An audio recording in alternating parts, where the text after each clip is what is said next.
देखने वाले हैं नीट 2024 के अंदर पूछे गए हमारे पास केमिस्ट्री से जो क्वेश्चंस आए हैं उनको हम इस लेक्चर के अंदर देखने वाले हैं। ठीक है, तो स्टार्ट करते हैं वन बाय वन। सबसे पहले मेरे को 51 नंबर वाला जो क्वेश्चन है उसका आंसर बताइएगा क्या होगा अपने पास। देखो इसमें हमारे पास बोला गया है arrange the following elements in increasing order of electronegativity. Simple है यार, ये क्वेश्चन तो सब कर देंगे। कैसे होगा देखो, नाइट्रोजन दे रखा है, ऑक्सीजन और फ्लोरीन, कार्बन और सिलिकॉन। तो हमने ये तो सबको पता होना चाहिए कि भाई फ्लोरीन की इलेक्ट्रोनेगेटिविटी सबसे ज़्यादा होती है। तो फ्लोरीन की इलेक्ट्रोनेगेटिविटी सबसे ज़्यादा इन ऑप्शंस में है, इनमें नहीं है तो ये नहीं होंगे। फिर होती है हमारे पास ऑक्सीजन की होती है, नाइट्रोजन की नहीं होती। FON carbon silicon first answer हो जाएगा। कार्बन और सिलिकॉन में कैसे डिसाइड करेंगे हम, देखो कार्बन ऊपर आता है हमारे पास, सेकंड पीरियड का एलिमेंट है, थर्ड का है। तो जब हमारे पास क्या होगा, ऊपर से नीचे की तरफ जाते हैं तो साइज क्या करता है, इंक्रीज करता है। तो हमारे पास फिर क्या हो जाएगा, इलेक्ट्रोनेगेटिविटी कम हो जाएगी। तो ये ऑर्डर लगाना था, तो 51 का हो जाएगा अपने पास फर्स्ट आंसर। काफ़ी अच्छा क्वेश्चन था, इजी क्वेश्चन था। ठीक है, 52 वाले में देखते हैं। देखो इसमें हमारे पास क्या करना है, हमें इस अल्कीन से हमें इस अल्डिहाइड की तरफ जाना है। तो कैसे जाएंगे हम वो देखते हैं, ऑप्शन वाइज चलते हैं। पहले ऑप्शन में हमने डाला H2O और H पॉजिटिव, तो इसमें हमारे पास अल्कोहल बनेगा। कैसे अल्कोहल बनेगा, देखो ये बनेगा CH2 CHOH और फिर यहाँ पर CH3। अब नेक्स्ट स्टेप में CrO3 इनकी ऑक्सीडाइजिंग एजेंट है, तो ये यहाँ पर कीटोन बना देगा। बट बनना चाहिए था ये वाला प्रोडक्ट, तो भाई फर्स्ट वाले में तो नहीं बना। सेकंड वाले में चलते हैं हम। सेकंड वाले में BH3 H2O2 नेगेटिव, ये दोनों मिला के हाइड्रोबोरेशन ऑक्सीडेशन रिएक्शन करवाते हैं। तो उसमें क्या प्रोडक्ट बनता है अपने पास, देखो उसमें बनता है, ये बनता है उसमें। ठीक है, अब इसके ऊपर PCC डालेंगे तो ऑक्सीडाइज कर देगा इसको, है ना। तो इसको ऑक्सीडाइज करके क्या बना देगा भाई, ये क्या बना देगा, हमारे पास बना देगा यहाँ पर जो हमें रिक्वायर्ड, यहाँ पर अल्डिहाइड था ना, वो अल्डिहाइड ही बना देगा। क्या बनेगा देखो, ये CH2 ये CH2 और ये CHO बना देगा। तो यही चाहिए था, तो ये आंसर सेकंड हो जाएगा इसका। ठीक है, अब जो थर्ड वाला है उसमें क्या दिखा है, देखो थर्ड वाले में BH3 और ये 1 और 2 स्टेप मिला के यहाँ तक पहुँच जाएंगे हम। यहाँ पर इसको हटा दो, CH2OH तक पहुँच जाएंगे। फिर अल्कलाइन KMnO4 क्या करवा देगा, उसको एसिड बना देगा, एसिड बना देगा। बट हमें तो किस पर रुकना था, माइल्ड ऑक्सीडाइजिंग एजेंट चाहिए था हमें, ये तो स्ट्रॉन्ग ऑक्सीडाइजिंग एजेंट है, नहीं चाहिए भाई इसको। फोर्थ वाले में क्या है हमारे पास, H2OH पॉजिटिव, तो इसमें हमारे पास क्या बनता, ये वाला प्रोडक्ट बनता ना। पहले पहले क्या बनता है, H2O और H पॉजिटिव में हमारे पास बन जाता क्या, CH2 और CH3 ये बनता। अब इसमें PCC माइल्ड ऑक्सीडाइजिंग एजेंट है, इसको 2 डिग्री जो हमारे पास अल्कोहल है इसको कीटोन ही बनाता वो। बट हमें तो अल्डिहाइड चाहिए था, तो इसका आंसर सेकंड हो जाएगा। ठीक है, अब ये देखो, the compound that will undergo SN1 reaction with the fastest rate। SN1 fastest कब होता है, जब हमारे पास क्या बनता है, स्टेबल कार्बोकेटाइन बनता है वहां पर। तो बस यहाँ पर बना के देखो, ये कार्बोकेटाइन है, एक ये कार्बोकेटाइन बनेगा, इसमें यहाँ कार्बोकेटाइन और इसमें यहाँ कार्बोकेटाइन। देखो इस कार्बोकेटाइन के पास कितने अल्फा हाइड्रोजन होंगे, only and only 1 alpha hydrogen. इसके पास कितना होगा, मेरे पास 2 और 2 4 अल्फा हाइड्रोजन। इसके पास कितना होगा, 3 अल्फा हाइड्रोजन, प्लस में क्या होगा, इस रिंग का रेजोनेंस होगा। ठीक है, तो ये हमारे पास सबसे ज़्यादा स्टेबल होगा। इसमें तो हमारे पास बेंजीन के ऊपर कार्बोकेटाइन है ना, तो वो तो अनस्टेबल होता है, तो ये नहीं होगा। तो इसका आंसर 4 हो जाएगा। काफ़ी अच्छा क्वेश्चन था, हो गया होगा सबसे, आई थिंक ये। अब आ जाते हैं 54 नंबर वाले क्वेश्चन के ऊपर। देखो क्वेश्चन में क्या बोला गया है, for the reaction 2A gives B plus C, KC की वैल्यू दे दिया, at a given time the composition of reaction mixture इतना दे दिया। अब इसमें देखो हमें QC निकालना पड़ेगा। क्यों, क्योंकि इसमें बोला गया कि भाई फॉरवर्ड जाएगी, बैकवर्ड जाएगी, किस डायरेक्शन में जाएगी, या फिर इक्विलिब्रियम में रहेगी। तो उसके लिए हमें QC निकालना होता है। QC निकालो, इसका QC क्या हो जाएगा, concentration of B into concentration of C upon में आएगा कंसंट्रेशन ऑफ A का पावर 2। तो अब QC निकाल लो, इसका क्या निकाला है, बहुत इजी क्वेश्चन है। देखो सबकी कंसंट्रेशन बराबर है, तो ये भी a हो गया, लेट अस सपोज ये a स्क्वायर ऊपर हो गया ना, और नीचे भी क्या हो जाएगा अपने पास, a का स्क्वायर ही हो जाएगा। तो इसको कैंसिल आउट कर दो तो ये 1 आएगा, है ना। तो QC कितना आया हमारे पास 1, और KC कितना है हमारे पास 4 × 10⁻³ अब इसमें बताओ कौन बड़ा कौन छोटा, इसमें QC क्या है, बड़ा है KC से, है ना। तो QC किसकी तरफ जाना चाहता है अपने पास, KC की तरफ, यानी कि बैकवर्ड हो जाएगा रिएक्शन, बैकवर्ड डायरेक्शन में जाएगी, ठीक है। तो क्या होगा, reaction has a tendency to go in backward direction. Backward direction क्यों हुआ, क्योंकि QC बड़ा था, तो QC बड़ा होता है तो वो KC की तरफ आना चाहता है, तो फिर वो बैकवर्ड डायरेक्शन में जाएगा, ठीक है। आई थिंक ये क्वेश्चन भी सबने कर दिया होगा अच्छे से, ठीक है। अब नेक्स्ट क्वेश्चन चलते हैं, 55 नंबर क्वेश्चन। देखो 55 नंबर क्वेश्चन क्या बोलता है, the highest number of helium atoms, helium atoms कौन से में सबसे ज्यादा होंगे। इसमें बोला गया 4 मोल ऑफ हीलियम एटम, तो इनकी 4 इंटू एवोगैड्रो नंबर 4Na हो जाएगा, ठीक है। 4 unified mass of helium atom, यानी कि ये तो एक ही एटम है, एक ही एटम है इसमें, कैसे, क्योंकि एक एटम जो होता है हीलियम उसका मास ही 4 यूनिफाइड मास होता है, तो helium for you 4 gram helium बोला गया है, ठीक है ना। तो 4 ग्राम हीलियम मतलब उसके मोल्स कितने हो जाएंगे, 4/4, यानी कि 1 मोल होगा इसमें, ठीक है। 1 मोल यानी कि Na एटम्स होंगे वहां पर हीलियम के। अब एक बोला गया 2.2718 of helium at STP, STP पर 22.7 लीटर के लिए क्या होता है 1 मोल, ठीक है। 2.27 लीटर के लिए क्या हो जाएगा 0.1 मोल, 0.1 इंटू Na। अब क्या रह गया, कौन सबसे ज्यादा बड़ा है इसमें, 4 इंटू Na सबसे बड़ा होगा, आंसर यही हो जाएगा इसका, ठीक है। तो काफी अच्छा क्वेश्चन था, ये भी इजी क्वेश्चन था, हो गया होगा आई थिंक सबसे। अब नेक्स्ट स्टेप की चलो चलते हैं नेक्स्ट क्वेश्चन की तरफ। इसमें बोला गया है मैच करना है हमें। देखो आइसोथर्मल प्रोसेस क्या होता है कि थर्मल आ गया, आइसो मतलब कांस्टेंट, थर्मल मतलब टेम्परेचर, टेम्परेचर कांस्टेंट होने वाला प्रोसेस। तो ये रहा ना carried out at constant temperature, ए के लिए सेकंड, ठीक है। आइसोकोरिक, आइसोकोरिक मतलब कांस्टेंट वॉल्यूम के ऊपर प्रोसेस होना, ठीक है, तो इसके लिए थर्ड आ जाएगा। आइसोबारिक मतलब देखो बार किसकी यूनिट होती है, प्रेशर की, तो आइसोबारिक मतलब प्रेशर किसमें कांस्टेंट हो अपने पास, तो ये क्या आ जाएगा इसके लिए हमारे पास, कांस्टेंट प्रेशर के ऊपर जो प्रोसेस हो रही होंगी, तो कौन सा है ये हमारे पास फोर्थ वाला हो जाएगा इसके लिए, ठीक है। एडियाबैटिक प्रोसेस यानी कि हीट एक्सचेंज कुछ ना हो, तो इसके लिए 1 हो जाएगा। अब इसके ऑप्शंस जो होंगे वो आप मैच करवा के देख लेना, मैंने बता दिया है, काफी इजी क्वेश्चन है ये तो, थर्मोडायनेमिक्स जब पढ़ाया जाता है पहले लेक्चर में बता दिया जाता है, तो इनको आप मैच आउट कर लेना, ठीक है। और 57 नंबर वाले क्वेश्चन पे देखते हैं, the energy of an electron in the ground state n is equals to 1 of helium positive ion is minus x joule, then that for the electron in n is equals to 2 state of beryllium 3 positive in joule। काफी easy question है, देखो कैसे करना है। E is equals to होता है हमारे पास -13.6 z square upon n square, ये फॉर्मूला होता है, ठीक है। ये वाला फॉर्मूला की तरफ लेके चलेंगे हम, और भी फॉर्मूला हो कोई दिक्कत नहीं है, जूल वाला अलग होता है बट हमें उसकी कोई नहीं है, इलेक्ट्रॉन वोल्ट वाला है, इससे निकाल लेंगे हम इसका आंसर। कैसे निकालेंगे देखो, ई ऑफ हीलियम पॉजिटिव के लिए है ना, n is equals to 1 put कर दो, -13.6 into z, hydrogen helium, helium के लिए 2 होता है तो 4 हो जाएगा, ठीक है। n इज इक्वल्स टू 1, तो हीलियम इसकी एनर्जी कितनी आएगी -13.6 इंटू 4 की वैल्यू क्या है हमारे पास ये -x जूल है, ठीक है। अब बेरिलियम की लिए निकालना है हमें, निकाल लेंगे। अब बेरिलियम के लिए चलो, बेरिलियम 3 पॉजिटिव के लिए चलो -13.6, हाइड्रोजन हीलियम क्या क्या होते हैं, हाइड्रोजन हीलियम लिथियम बेरिलियम 4 होता है इसका, 4 इंटू 4 कर लो, ठीक है, divide by n is equals to 2 यानी कि 4 और आ जाएगा, 4 और आ जाएगा ना, n स्क्वायर करना है तो ये 4 से 4 कैंसिल, इसके वैल्यू -x थी तो भाई इसके लिए भी -x ही वैल्यू हो जाएगी, तो ये 1 आंसर हो जाएगा। काफी अच्छा इजी क्वेश्चन था, हो गया होगा आई थिंक सबसे, ठीक है।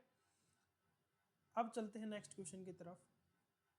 अब ये क्वेश्चन है यार, ये क्वेश्चन मैं नहीं करवाने वाला, इसको आप अपने कमेंट्स में मेरे को बताएंगे इस क्वेश्चन का आंसर क्या होने वाला है, ठीक है यार। ये क्वेश्चन आई थिंक करवाना मेरे को सही नहीं लग रहा, तो आप इसको खुद से देखना एक बार और फिर मेरे को बताना 58 का आंसर क्या होगा, ठीक है। अभी देखो 59 वाले में देखते हैं। देखो 59 वाले क्वेश्चन में बोला गया है कि हमें करेक्ट ऑप्शंस बताने हैं, ठीक है, एक सेकंड रुकना। तो देखो 59 वाले क्वेश्चन में क्या है, हमें इनके शेप्स बताने हैं। काफी इजी क्वेश्चन है। देखो NH3 होता है हमारे पास, कैसा होता है NH3, हमारे पास इसकी ज्योमेट्री होती है टेट्राहेड्रल और ये होता है NH3, इसको बोलते हैं ट्राइगोनल पायरामिडल। तो ए के लिए तो 1 हो जाएगा, ठीक है। BRF5, देखो इसका स्टेरिक नंबर निकालते हैं, 7 + 5 बटे 2 यानी कि 6, sp3d2 आने वाला है। तो क्या बनेगा इसमें, देखो ये इसका 1 फ्लोरीन 2 फ्लोरीन 3 फ्लोरीन 4 फ्लोरीन, तो इसको क्या बोलते हैं, स्क्वायर पिरामिडल बोला जाता है इसको। बी के लिए आ जाएगा 4।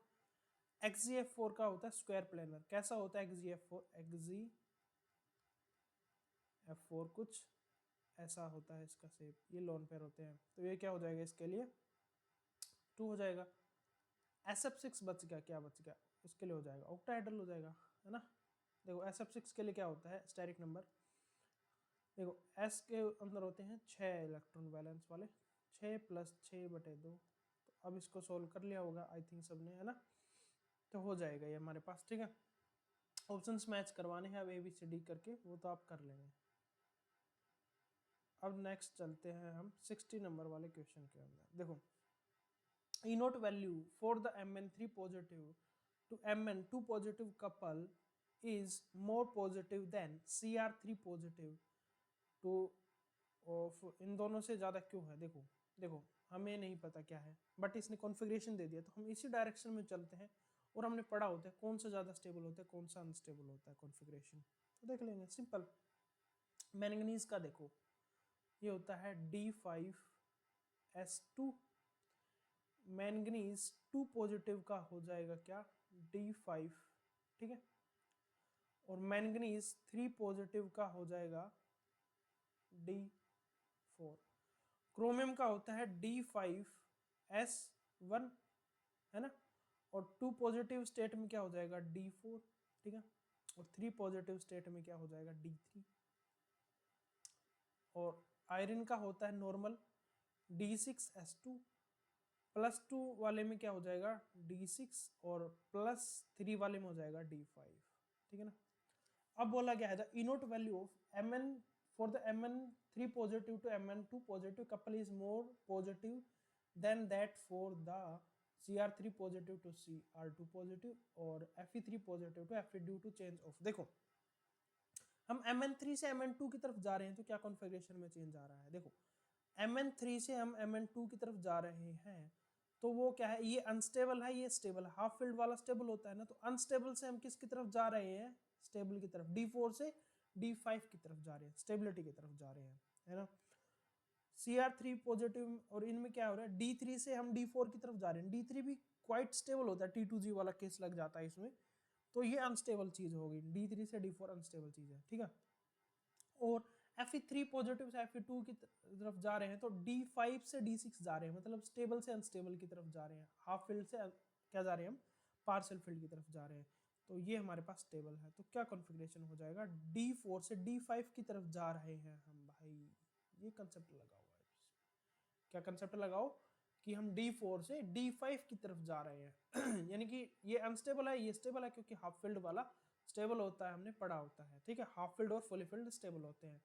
तो काफी अच्छा क्वेश्चन था ये, ठीक है। इसमें क्या करना, हड़बड़ी नहीं करना था, हमें कॉन्फ़िगरेशंस को लिख कर देखना था और फिर उनको हमें थोड़ा थोड़ा दिमाग लगा के सोल्व कर लेना था, तो यहाँ से सोल्व हो जाता है ये वाला क्वेश्चन, ठीक है। इसमें ऐसा कुछ हार्ड एंड फास्ट हमें दिक्कत नहीं आने वाली थी, ठीक है। अब नेक्स्ट चलते हैं हम क्वेश्चंस की तरफ, 61 नंबर वाले क्वेश्चन की तरफ।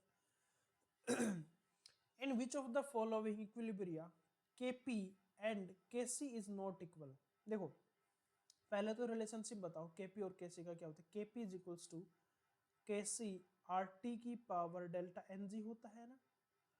अब नॉट इक्वल चाहिए, देखो कब कब इक्वल होते हैं, जब हमारे पास क्या हो जाए Kp और Kc कब इक्वल होते हैं हमारे पास? देखो, जब Kp is equals to Kc हो जाए, मतलब ये जो Rt है इसकी पावर 0 हो जाए, किसी की पे पावर 0 क्या हो जाता है, 1 हो जाता है हमारे पास, ठीक है। तो डेल्टा Nz 0 वाले केस में तो ये क्या होंगे, इक्वल होंगे। इसमें क्या हुआ, डेल्टा Nz 2 माइनस 1 1 आएगा, ठीक है। इस वाले केस में क्या होगा, 2 माइनस 2 0 आएगा। इस वाले केस में कितना आएगा, 1 2 0 आएगा, ठीक है। इस केस में भी क्या आएगा, 0 आएगा। तो क्या आएगा आंसर, नॉट इक्वल चाहिए था, delta N G not equals to 0 वाला केस है ये, तो 1 आंसर हो जाएगा इसका। काफी अच्छा क्वेश्चन था, ठीक है। अब ये देखो, among the group 16 elements which does not show -2 oxidation state. तो इस वाले में देखो, ऊपर से नीचे की तरफ आते हैं हम, है ना। तो इलेक्ट्रोनेगेटिविटी क्या हो जाती है, कम हो जाती है। तो इसमें हमारे पास आई थिंक पोलोनियम होना चाहिए आंसर इसका, ठीक है। और इनऑर्गेनिक है यार, इसका आप करेक्ट मेरे को आंसर कमेंट्स में भी बता सकते हो क्या होने वाला है। मेरे अकॉर्डिंग इसमें पोलोनियम होना चाहिए, ठीक है। अब देखते हैं, spin only magnetic moment is same for which of the following ions. ये थोड़ा सही क्वेश्चन है, इसमें क्या है, कैलकुलेशन करना पड़ जाएगा हमें, थोड़ा सा दिमाग लगाना पड़ जाएगा, तो कर लेंगे, क्या दिक्कत है। देखो, पहले हम चलते हैं, किस कहाँ से क्या, स्कैंडियम है, ठीक है, और क्रोमियम है, मैंगनीज है, और फिर Fe है, ठीक है। कर लो, स्कैंडियम 21 होता है, इसका होता है स्कैंडियम का D1S2 होता है। स्कैंडियम 3 पॉजिटिव में क्या हो जाएगा, D0 सिस्टम। टाइटेनियम का क्या होता है, D2S2 होता है, 3 पॉजिटिव में D1 हो जाएगा। क्रोमियम में क्या होता है हमारे पास, D5S1। जब उसको 2 पॉजिटिव में लाएंगे तो क्या हो जाएगा, एक यहाँ से D4 हो जाएगा ना। मैंगनीज है, मैंगनीज क्या होता है, D5S2 होता है, तो ये क्या हो जाएगा, D5, है ना। Fe क्या हो जाएगा, D6। अब देखो बराबर किस किस में होगा, देखो ये तो सबसे अलग ही चला जाएगा, ये तो सबसे अलग चला जाएगा। स्कैंडियम 3 पॉजिटिव किसी के साथ पेयर अप नहीं होगा, तो ये आंसर गलत है, ठीक है। अब D1 के लिए कितने अनपेयर्ड इलेक्ट्रॉन है, एक। D4 के लिए कितने अनपेयर्ड इलेक्ट्रॉन है, देखो 1 2 3 4 है ना, 1 2 3 4, एक ही हो जाएगा, 4 अनपेयर्ड इलेक्ट्रॉन है इसमें। D5 वाले में कितने अनपेयर्ड इलेक्ट्रॉन होंगे, 1 2 3 4 5, 5 अनपेयर्ड इलेक्ट्रॉन होंगे, ठीक है। D6 वाले में 5 यहाँ पर फिल हो गया, तो ये दो पेयर हो गए, 1 2 3 4, 4 होंगे इसमें। कौन कौन से मैच कर गए, ये वाला क्रोमियम वाला और एक Fe वाला। क्रोमियम वाला कौन सा है, बी ऑप्शन, और डी, बी और डी मैच हो गया, तो आंसर इसका सही हो जाएगा फर्स्ट। अच्छा सही क्वेश्चन था, इसमें थोड़ा सा टाइम लग जाने वाला क्वेश्चन था, बट आई थिंक सबने इसको सोल्व कर लिया होगा, ठीक है। तो इसका फर्स्ट आंसर हो जाएगा। अबे देखो, a compound with a molecular formula of C6H14 has 2 tertiary carbons, its IUPAC name। अच्छा क्वेश्चन है, इसमें थोड़ा दिमाग लगाना पड़ेगा हमें, लगा लेंगे, कोई दिक्कत नहीं है। देखो C6H14 है, उसमें 2 टर्शियरी कार्बन है ना। तो बस इन्हीं के, ये जो स्ट्रक्चर है इन्हीं को बनाते, चलो हो जाएगा। एन हेक्सेन है भाई, इसमें तो ऐसा होगा 1 2 3 4 5 6, इसमें कोई टर्शियरी है ही नहीं, तो ये तो आंसर कैंसिल आउट हो गया। अब देखो 2 मिथाइल पेंटेन है, 5 कार्बन की चेन बनाओ, 1 3 4 1 2 3 4 5 हो गए, 2 पे ही मिथाइल लगा दो, एक ही टर्सरी बना, यही टर्सरी बना, और तो कोई टर्सरी है ही नहीं इसमें, है ना। तो ये भी कैंसिल आउट। ये बताओ 2 2 3 डाई मिथाइल ब्यूटेन बोला है इसने, 1 2 3 4, 2 और 3 पे है ना, ये तो हाइड्रोजन हो जाएगा, 2 और 3 पे है, ठीक है। ये वाला कार्बन देखो, ये वाला इधर 1 2 3, ये टर्सरी हो गया, 1 2 3 ये टर्सरी होगा, तो ये आंसर हो जाएगा। इसमें कोई दिमाग लगाना ही नहीं था यार, हो जाएगा इजीली है। अब देखो ये क्वेश्चन देखते हैं, the boiling point of 3 isomeric pentanes follows the order n pentane, isopentane और नियोपेंटेन। बात एकदम सही है हमारे पास। कैसे सही है देखो, एन पेंटेन कैसा होता है हमारे पास, एन पेंटेन कुछ कैसा होता है हमारे पास, स्ट्रेट चेन होता है, 1 2 3 4 5 ऐसा, ठीक है। और आइसोपेंटेन में क्या होता है हमारे पास, एक ब्रांचिंग होती है, ऐसा होता है। और नियोपेंटेन क्या होता है हमारे पास, देखते हैं, देखो नियोपेंटेन है ना, नियोपेंटेन में होता है हमारे पास क्या होता है, एक कार्बन मिडल में होगा, उसके ऊपर 4 कार्बन ऐसे जुड़े होंगे, ठीक है।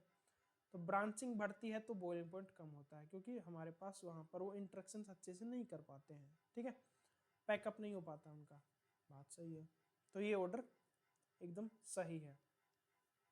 When branching increases, the molecule attains a shape of sphere, बात सही है एकदम, है ना, स्पीयर बनता जा रहा है, ये देखो स्पीयर बन रहा है, इसमें थोड़ा बड़ा स्पीयर है, इसमें और बड़ा है ये, है ना। This result in smaller surface area for contact, बात सही है। Due to which the intermolecular force between the spherical molecules are weak, एकदम सही है। Thereby lowering the boiling point, एकदम सही पॉइंट है। तो इसमें बोथ स्टेटमेंट्स आर करेक्ट हैं हमारे पास, ठीक है, both statement 1 and 2 are correct, सही है ये वाला, ठीक है। अब आ जाओ, ये क्वेश्चन है हमारे पास, ln k वर्सेस 1/t is consistent with Arrhenius equation. काफी अच्छा क्वेश्चन है, क्या अच्छा क्वेश्चन है इसमें। देखो क्या होता है expression, k equals to a e की power minus ea upon rt, है ना, अर्हेनियस में बोला गया है। अब दोनों साइड नेचुरल लॉगरिथम ले लो, ln k equals to ln a minus ea upon rt, इसको हम स्टेट लाइन की इक्वेशन से कंपेयर करेंगे, y is equals to c plus mx, ठीक है। c यानी इंटरसेप्ट है, यानी कि ओरिजिन से तो पास आउट नहीं होगा, तो ये आंसर गलत है। ये ओरिजिन से पास आउट करवा रहा है मेरे पास, गलत है ना। और यहाँ पर क्या है, स्लोप क्या है, माइनस ई एम, यानी कि स्लोप क्या है, minus E A upon R है। तो ये नेगेटिव स्लोप है, तो नेगेटिव स्लोप इसी के अंदर है, इसमें तो पॉजिटिव स्लोप है, गलत है। तो यार 4 आंसर हो जाएगा इसका, काफी इजीली आप इसको सोल्व कर पाए होंगे, ठीक है। अब नेक्स्ट क्वेश्चन बोला गया क्या, the Henry law constant values of 3 gases A B C in water are this, ठीक है, and the solubility of gases in water. देखो हेनरी लॉ क्या बोलता है, partial pressure of gas is equals to K H into mole mole fraction या फिर solubility of gas बोलता है, ठीक है। कांस्टेंट प्रेशर पे बात करेंगे तो के एच क्या होगा, इनवर्स रिलेशन रखेगा किसके साथ, सोलिबिलिटी के साथ। तो पहले के एच का ऑर्डर निकाल लो, के एच किसका सबसे बड़ा है, ए का है, फिर किसका है, सी का है, और फिर किसका है, बी। सोलिबिलिटी इसका रिवर्स हो जाएगा, तो सोलिबिलिटी बी की सबसे ज्यादा, फिर सी की, फिर ए की, बी सी ए आंसर हो जाएगा। देखो B C A answer second, NCERT में भी क्वेश्चन गिवन हुआ है, ये नहीं गिवन होगा तो काफी इजी क्वेश्चन था, इसको सोल्व कर लिया होगा आपने, ठीक है। और देखो फैलिंग सॉल्यूशन ए कंटेन्स, फैलिंग सॉल्यूशन ए में क्या होता है हमारे पास, क्या होता है, उसमें होता है अल्कलाइन कॉपर सल्फेट, है ना। क्या होता है हमारे पास, फैलिंग सॉल्यूशन ए में क्या होता है हमारे पास, एक्वस सॉल्यूशन होता है, अच्छा एक्वस सॉल्यूशन होता है, एक्वस कॉपर सल्फेट सॉल्यूशन, ठीक है। और फैलिंग सॉल्यूशन जो बी वाला होता है उसमें ये वाला होता है हमारे पास, सोडियम पोटासियम टार्ट्रेट होता है, ठीक है। तो ये ध्यान रखना, काफी अच्छा क्वेश्चन है ये, इसमें एक्वस और अल्कलाइन में फंस जाते तो एक्वस होता है इसमें, ठीक है, एक्वस कॉपर सल्फेट होता है इसमें, ठीक है। नेक्स्ट क्वेश्चन है, the boiling point of hydrides of group 7 elements follows the order. इसमें ये वाला ऑर्डर हमारे पास कौन सा करेक्ट होगा, कौन सा नहीं है। देखो H2O का हमारे पास सबसे ज़्यादा है, फिर H2TE, फिर H2SE, H2S, ये एकदम हमारे पास क्या है, एक सेकंड देखते हैं इस क्वेश्चन को भी हम। देखो इस वाले में हमारे पास बॉइलिंग पॉइंट का ऑर्डर बताना है, तो ये वाला ऑर्डर सही है। क्यों सही है, देखो स्टेटमेंट 2 भी सही है इसमें। कैसे, on the basis of molecular mass H2O is expected to have lower boiling point than the other members of the group, but due to the presence of extensive H bonding in H2O it has higher volume. एकदम सही है। Hydrogen bonding की वजह से liquid में होता है, ये गैस में होता है, ये गैसियस स्टेट में होता है, ये लिक्विड में। तो ये हमारे पास करेक्ट ऑर्डर है। और ये क्यों ज्यादा है? क्योंकि इनका मास ज्यादा है, इनका मास ज्यादा है इससे। तो ये एकदम करेक्ट ऑर्डर है। Both statements 1 and 2 are true यहाँ पर, ठीक है। अब नेक्स्ट क्वेश्चन की तरफ चलते हैं हम। ये देखो, इसमें बताओ, given below are two statements हैं, कर देंगे भाई, कोई दिक्कत नहीं है। देखो ये दोनों ऑक्टाहेड्रल होंगे और इनके मैग्नेटिक बिहेवियर चेंज होंगे। देखते हैं, ऑक्टाहेड्रल होंगे, 6 लिगेंड है, 6 लिगेंड है, ऑक्टाहेड्रल तो होगा। देखो ये हमारे पास कौन सा इंपॉर्टेंट केस है हमारे पास, ये क्या होगा यहाँ पर, कोबाल्ट होगा D6 में, कोबाल्ट होगा D6 सिस्टम में, ठीक है। और अमोनिया इस केस में स्ट्रॉन्ग फील्ड लिगेंड करवाएगा। और ये हमारे पास क्या होगा, D6 का वीक फील्ड लिगेंड का केस है ना। तो फिर क्या हो जाएगा, यहाँ पर पेयरिंग होगी तो अनपेयर्ड इलेक्ट्रॉन्स क्या होंगे, 0। इसमें अनपेयर्ड इलेक्ट्रॉन्स मिल जाएंगे आपको, तो इनका मैग्नेटिक बिहेवियर चेंज होगा। ये क्या होगा हमारे पास, डायामैग्नेटिक, और ये होगा पैरामैग्नेटिक। तो बात सही है, इनके मैग्नेटिक बिहेवियर में चेंज मिलेगा आपको, ठीक है। ये भी सोल्व कर लिया यार हमने। ये हमारे पास डायमैग्नेटिक है और ये हमारे पास पैरामैग्नेटिक है। अब इसमें रह ही क्या गया, both statements are true, simple. Most stable carbocation पूछा है। अब कार्बोकैटायन स्टेबल पूछा है, इसमें तो कोई भी और प्लस m रेजोनेंस वाला इफेक्ट नहीं है। तो हाइपर कॉन्जुगेशन चेक करो और इंडक्टिव चेक करो। हाइपर कॉन्जुगेशन ज्यादा डोमिनेटिंग होता है, कर लेंगे, क्या दिक्कत है। इसके पास देखेंगे, एक हाइड्रोजन यहाँ से, दो यहाँ से, दो और एक, 3 अल्फा हाइड्रोजन। इसके पास कितने, 3 और 2 5 है ना। इसके पास कितना, एक ही है, ठीक है। इसके पास कितने हैं, 3 और 4 7। तो आंसर 4 हो जाएगा। कुछ सोचना ही नहीं है इसमें, तो 1 सेकंड में सोल्व हो जाना चाहिए। देखो, on heating some solid substances change from solid to vapor state without passing through liquid state. This technique used for the purification of solid substance based on above principle is known as sublimation। भाई solid से सीधा हम gas में जाते हैं तो ये sublimation ही तो हुआ, तो सब्लिमेशन ही आंसर आ जाएगा इसका। क्रोमेटोग्राफी में तो पार्टीशन होता है, यानी कि वो पोलैरिटी के हिसाब से सोलवेंट में मिक्सिंग होता है। डिस्टिलेशन में क्या होता है, बॉइलिंग पॉइंट के हिसाब से होता है। क्रिस्टलाइजेशन में हमारे पास क्या होता है, उसको हम पहले हीट करते हैं मदर लिक्विड में, फिर वो ठंडा करते हैं तो फिर वो क्रिस्टल्स बनते हैं। तो ऐसा कुछ तो हुआ नहीं, तो सब्लिमेशन आंसर हो जाएगा इसका, ठीक है। अभी आ जाते हैं 73 नंबर क्वेश्चन में। इसमें हमसे पूछा गया कि कौन सा आइसोमेरिज्म ये शो करने वाले होंगे, ठीक है ना। करते हैं, स्टार्ट करते हैं। देखो ये दिख गया, तो इसका तो सीधा क्या लगा देंगे हम, कोऑर्डिनेशन आइसोमेरिज्म। सी का तो 4 हो जाएगा। ये NH3 यहाँ जा सकता है, CN यहाँ आ सकता है, ये इंटरचेंज कर सकते हैं अपने पास, ठीक है। कोऑर्डिनेशन आइसोमेरिज्म हो जाएगा। अब देखो इसमें वाटर है और Cl है, ये वाटर बाहर आ जाएगा तो फिर ये इसको सोलवेट कर सकता है, यहाँ पर बाहर आके Cl अंदर चला जाएगा, तो ये हो जाएगा सोलवेट आइसोमेरिज्म का आंसर, ठीक है। अब इसके अंदर हमारे पास क्या है, NO2 है, ये हमारे पास क्या है, हमारे पास इसकी हमारे पास डोनेशन साइड चेंज हो सकती है। ये ऑक्सीजन से भी डोनेशन कर सकता है और नाइट्रोजन से भी। तो ये तो क्या हो जाएगा हमारे पास, लिंकेज का एग्जांपल। इसमें ब्रोमीन और सल्फेट क्या कर सकते हैं, अंदर बाहर हो सकते हैं। तो ये किसका एग्जांपल हो जाएगा, आयनाइजेशन का। तो काफ़ी अच्छे से कर लिया होगा, ये आपके नोट्स में भी एग्जांपल देखने को मिल गए होंगे आपको, तो इसको भी आपने अच्छे से सोल्व कर लिया होगा, ठीक है। अब देखो, the reaction with which glucose does not react to give corresponding test। देखो हमने पढ़ा होता है, जो हमारे पास ग्लूकोज होता है वो सिर्फ रिएजेंट और NaHSO3 टेस्ट नहीं देता है, क्योंकि इसका साइक्लिक स्ट्रक्चर्स का कुछ पंगा पड़ जाता है, तो उनको तोड़ नहीं पाते ये रिएजेंट। तो B और E वाला आंसर हो जाएगा इसमें, है ना। NH2OH से ऑक्सीजन बनाते हैं, ये भी हमने पढ़ा होता है। HCN से साइनोहाइड्रिन बनता है, ये भी बनता है। COD तो नहीं होगा, तो C से कैंसिल आउट, D से कैंसिल आउट, D से भी ये आंसर हो जाएगा, है ना। काफी सही क्वेश्चन था ये, हमें थोड़ा याद होना चाहिए था। NCERT में गिवन है ये कि सिर्फ रिएजेंट और NaHSO3 टेस्ट नहीं देता है ग्लूकोज, ठीक है। अब आ जाओ इस क्वेश्चन के अंदर क्या बोला गया है, इनका प्रोडक्ट बोला गया है।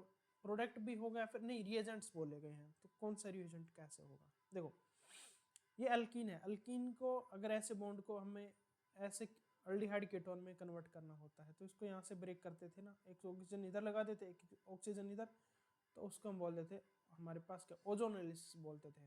तो कौन से रिएजेंट दिया, फोर्थ में गिवन है ओजोन और फिर रिडक्टिव वाला दिया है, तो 4 हो जाएगा इसके लिए, तो है ना। अब बेंजीन से इसकी तरफ जा रहे हैं तो ये फ्रीडल क्राफ्ट एसाइलेशन का रिएक्शन है, तो ये 1 हो जाएगा। कैसे होगा, देखो यहाँ से Cl निकलेगा, ये ऐसे होगा, इस पे पॉजिटिव होगा, बेंजीन आएगा, इस पे electrophilic aromatic substitution reaction show करेगा, तो ये 1 हो जाएगा इसके लिए।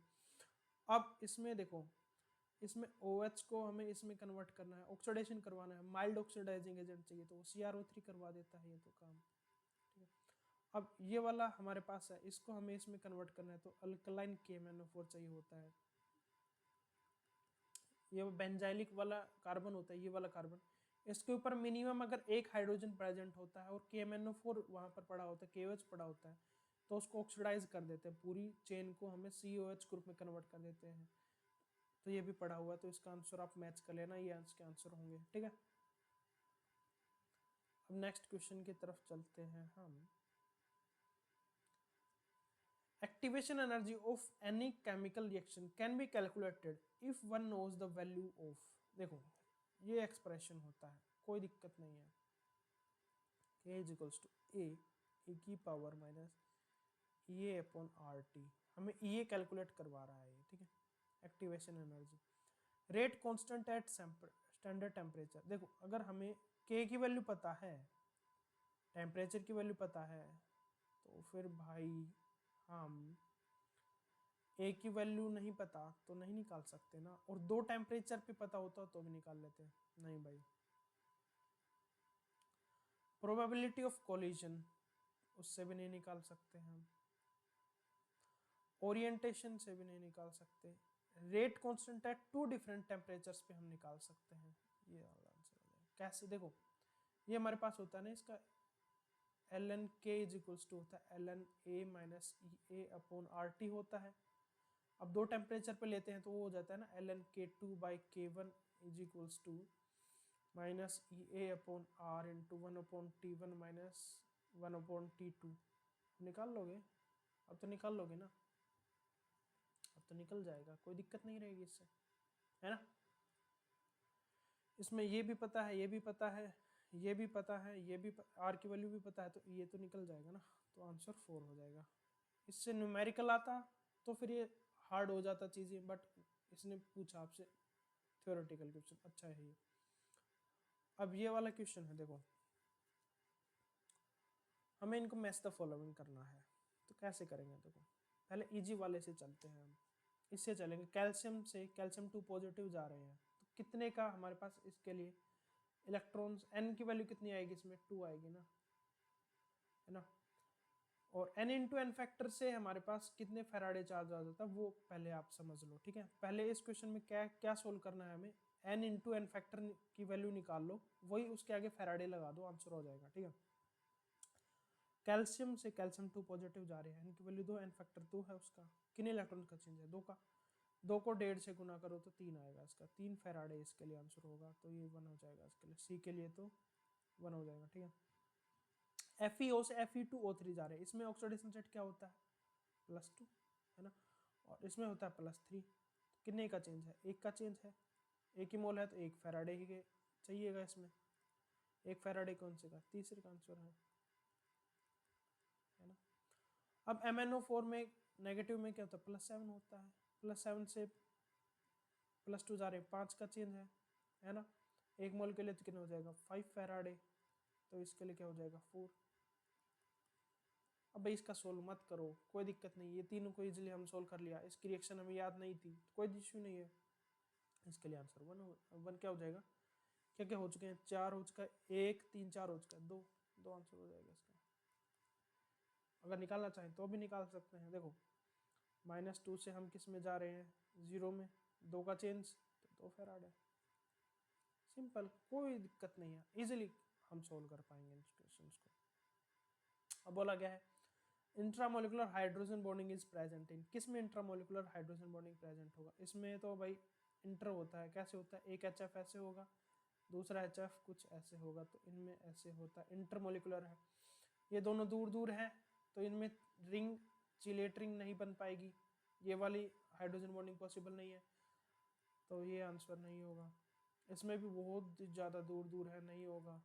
इसमें पास पास है, ये हाइड्रोजनस ऑक्सीजन के साथ हाइड्रोजन बॉन्डिंग शो कर सकता है, तो आंसर 1 हो जाएगा। काफ़ी क्लासिकल एग्जाम्पल है, पढ़ा होता है हमने। अब आते हैं इसके पे, aniline does not undergo Friedel Crafts alkylation reaction, एकदम सही बात है। क्यों नहीं होता? देखो एनिलीन कैसा दिखता है, हमारे पास एक बेंजीन रिंग होती है, उसके ऊपर होता है NH2। फिडल क्राफ्ट में एक चीज यूज की जाती है,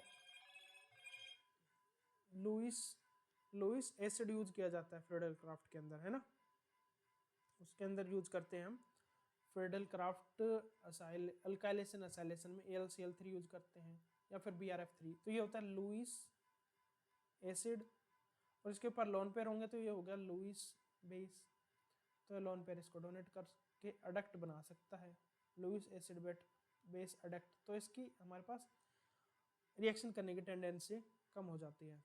सही बात है। तो ये हमारे पास aniline does not undergo Friedel Crafts alkylation reaction statement सही है। Aniline can not be prepared through Gabriel synthesis. Gabriel synthesis में क्या होता है हमारे पास, देखो हमने ये वाला कंपाउंड बना लिया होता है ना गैब्रियल में, ये कंपाउंड पे नेगेटिव वाला हो जाता है, इसके बाद ये SN2 करवाता है, RX के ऊपर अटैक करके SN2 करवाता है ये, है ना। तो SN2 कभी भी हमारे पास sp2 कार्बन पे नहीं होती। जैसे देखो मेरे पास एनिलीन बनाना है तो उसके लिए अल्काइल हैलाइड कुछ हम ये वाला यूज कर रहे होंगे, तो इसके ऊपर SN2 नहीं होता है, तो इसने बोला can not be prepared by Gabriel synthesis, तो बात सही है। तो statement 1 and 2 both are true answer हो जाएगा इसका, ठीक है। अब एक क्वेश्चन देखते हैं, alcohols reacts instantaneously with Lucas reagent, कौन सा होता है? 3 डिग्री वाला करता है, क्योंकि स्टेबल कार्बोकेटाइन बनता है उसमें। 3 डिग्री निकाल लो, यही है 3 डिग्री, आंसर ही हो जाएगा। ये कौन सा है? 1 डिग्री। ये कौन सा है? 2 डिग्री। ये कौन सा है? 1 डिग्री। तो ये आंसर हो जाएगा इसमें। इंस्टेंटेनियसली पूछा है, यानी कि सेकेंडों में ही काम चल डाला और हो गया वो टर्बिडिटी, तो 3 डिग्री आता है इसके लिए, ठीक है। ये क्वेश्चन है आयोनाइजेशन एनर्जी का बताना है इसमें। देखो नाइट्रोजन तो सबसे ज़्यादा होगा, क्योंकि देखो लेफ्ट टू राइट जाते हैं तो बढ़ता है वो वाला, और नाइट्रोजन में तो हाफ फील्ड वाला भी लगता है, ठीक है। उसके बाद कार्बन आ जाएगा, ठीक है, नाइट्रोजन के बाद कार्बन। बेरिलियम और बोरोन में क्या लगता है? इसका होता है हमारे पास 2s2, इसका होता है 2s2 2p1। तो इसमें वो वाला कंसेप्ट लग जाता है कि भाई S की सिल्डिंग ज़्यादा होती है P वाले से, ये वाला कंसेप्ट लग जाता है ना। तो फिर बेरिलियम की ज़्यादा हो जाती है बोरोन से, और फिर लिथियम की उससे कम, तो सेकंड आंसर हो जाएगा इसमें। तो ये दोनों वाला ही कंसेप्ट याद करना था इसमें, और कुछ नहीं है इसमें। अब आ जाते हैं हम सेक्शन 1 कर लेते हैं, सेक्शन B कल कर लेंगे हम, ठीक है ना। सेक्शन A आज कर लेते हैं, सेक्शन B कल करेंगे हम। Which reaction is not a redox reaction, कौन सी रिएक्शन रेडॉक्स नहीं है? रेडॉक्स का मतलब होता है जिसमें हमारे पास क्या होना चाहिए? रिडक्शन भी होना चाहिए और ऑक्सीडेशन भी होना चाहिए ना, है ना, दोनों साइमल्टेनियसली होना चाहिए। इसमें 0 में है, ये +2 में चला गया। कॉपर है वो किस में है? +2 में है, 0 में चला गया, यानी कि एक ऑक्सीडाइज हो गया, दूसरा रिड्यूस हो गया, तो ये रेडॉक्स का एग्जाम्पल है अपने पास। देखो KClO3 I2 के साथ रिएक्शन, I2 0 से किस में चला गया? +5 हो जाएगा ना, 3 दूनी 6 और एक निकाल लो यार, x ये कितना हो जाएगा? 1 + x, हाँ +5 में चला गया है ना, ऑक्सीडाइज हो गया। यहाँ पर +5 से वो 0 में चला गया, रिड्यूस हो गया, तो ये भी रिडॉक्स का एग्जाम्पल है। H2 किस में है? 0 में, +1 में चला गया, 0 से -1 में चला गया, ऑक्सीडेशन रिडक्शन बहुत हुआ, रिडॉक्स का एग्जाम्पल है। ये हमारे पास BaCl2 +2 से BaSO4 में +2 में ही रहा, Cl2 यहाँ पर -1 में होंगे तो ये -1 में ही रहा, Na+1 से +1 में ही रहा, सल्फेट -2 का -2 में ही रहा, मतलब कि वो सल्फर की +6 रहेगी, ऑक्सीजन की -2 वो सेम रहेंगी। तो यहाँ पर कोई भी चेंज नहीं हुआ, कोई भी ऑक्सीडेशन रिडक्शन नहीं हुआ, तो ये रिडॉक्स का एग्जाम्पल नहीं है, तो आंसर 4 हो जाएगा। अब देखो ये बताने हैं, सिंपल है। एन वैल्यू क्या बताती है हमारे पास, साइज को बताता है। साइज ये होता है ना n 0.529 n square by Z, ये फॉर्मूला होता है ना, तो वो एन क्या बता रहा है, साइज बताता है ना उसका ऑर्बिटल का। तो डी के लिए हो जाएगा 2, ठीक है ठीक है। अब आ जाते हैं, एम एस वैल्यू क्या बताता है, orientation off spin off electron, भाई प्लस हाफ माइनस हाफ से एंटी क्लॉकवाइज और वो वाला कर लेते हैं ना। तो बी के लिए क्या हो जाएगा 4। अब देखो ओरिएंटेशन कौन बताता है और शेप ऑफ ऑर्बिटल कौन बताता है, इसमें पंगा फंस जाएगा। तो ओरिएंटेशन हमारे पास बताता है एम एल वैल्यू 3। कैसे, जैसे कि वो हम पी के लिए बना लेते हैं ना, -1 0 और +1, तो इसके लिए हम पी एक्स ले लेते हैं, इसके लिए पी वाई और पी जेड। पी एक्स का मतलब यानी कि एक्स डायरेक्शन में लोब्स होंगी, पी वाई का मतलब वाई डायरेक्शन में, पी जेड के मतलब ऐसे होंगे। तो ओरिएंटेशन बताता है, और शेप को कौन बताता है, हमारे पास एल वैल्यू बताती है, ठीक है। तो ये आपको पढ़ना था। तो कौन सा ऑप्शन हो जाएगा इसमें, देखो डी के लिए 2, डी के लिए 2 तो इसी में ही है, तो आंसर ये होगा। ए के लिए 3 सही है, बी के लिए 4 सही है, सी के लिए 1, डी के लिए 2 सही आंसर है इसमें हमारे पास, ठीक है। अभी एक क्वेश्चन बोला गया है, in which of the following process entropy increases, entropy किस में इंक्रीज होता है, लिक्विड इवापोरेट्स टू वेपर, बात सही है, क्योंकि वेपर्स देखो गैस होती है वो दूर दूर होती है, उनमें इंटरमोलिकुलर अट्रैक्शंस ना के बराबर होते हैं, या फिर होते भी है तो कम होते हैं एज कम्पेयर टू लिक्विड्स। तो गैस की हमारे पास क्या होती है, लिक्विड से एंट्रोपी ज़्यादा होती है। तो लिक्विड से कोई इवापोरेट वेपर में होगा तो उसकी एंट्रोपी ऑलमोस्ट 100% पॉजिटिव होगी, इंक्रीज करेगी, सही बात है। Temperature of a crystalline solid lowered from 130 kelvin to 0 kelvin, हमने 0 केल्विन पे पढ़ा होता है कि प्योर क्रिस्टलाइन के लिए 0 हो जानी चाहिए एंट्रोपी।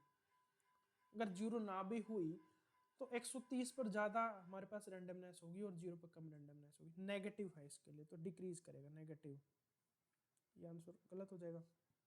अब इन रिएक्शंस में कैसे समझेंगे हम, सॉलिड देखो एंट्रोपी सॉलिड की सबसे कम होती है, फिर लिक्विड की, और सबसे ज़्यादा गैस की।